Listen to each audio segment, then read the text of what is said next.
Hi everyone, welcome to the second week. I wanted to go over a few things for lower back care on the reformer or the tower. So I'm going to go quickly over neutral spine, which I'm sure you remember from when you first started with your instructor explaining how to hold your pelvis to get full core utilization. So I'm going to rock back really quick and go over your pelvic clock or your pelvic floor. Your two hip bones are straight up towards the ceiling, and your pubic bone and two hip bones are in the same plane. So while you're in the same plane here, you want to maintain a slight arch in the lower back and make sure your rib cage is down. So a lot of times if you arch forward into the slight arch to keep yourself in neutral here, your rib cage pops. So make sure you're maintaining your rib cage down and finding your neutral spine. For people with lower back issues or lower back tightness, a few things are going to happen. One, you might find that you're rotating in here because trying to stretch open to your neutral doesn't work for you. So that's fine. If you're going to tuck here, again, what I want for you to remember is if you're having a slight tuck or you're completely into the back of the mat, you want to make sure your rectus isn't popping. Also, you want to make sure that if you extend out, you don't then rotate forward, because that's causing an extra stretch in your lower back and you're going to feel a slight pain later in the day. Nothing is going to injure you or re-injure an old injury, but we want to stay away from as much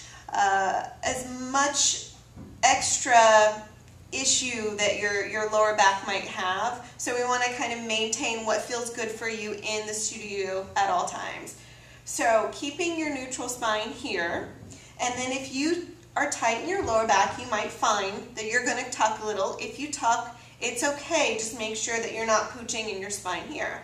The other issue that you may have that a lot of people don't know about is you might actually overextend in your lower back and your lower lumbar area. It's called lordosis. It means you kind of spill the wine when you're standing. You have an extra arch in your lower back. When that happens, sometimes it can be hard before your core has the ability or is strong enough to keep your neutral spine. It can be hard and you might tend to open up a little too much.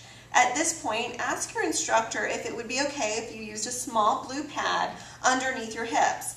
So placing the small blue pad underneath your hips right at the edge here, right underneath your sacrum, what that will do is help you maintain either a slight tuck or a neutral spine so that you don't overflow too much and round out. This can be dangerous. It'll tighten up your piriformis. It'll definitely make sure that you're not utilizing as much core as you'd like. So again, when you have this in place, make sure that you're in neutral or even slightly tucked. Again, if you have this in place and you're overarched, again, then that's not the right fix or modification for you. So again, making sure that you're in your neutral, tucked back with the small little pad on, and then over the next few weeks, try and see, now that you've done it with the pad and you've built your abdominals up, see if you can then keep your neutral or keep a slight tuck without using the blue pad. So make sure that you're taking the steps to stay in your neutral spine or a tucked, more protected neutral spine to encourage building of the muscle tissues in your abdominals to keep you in that correct neutral form. So again, a few modifications for you to take with you on the reformer or the tower while you're learning to utilize your neutral spine with as much abdominals as possible.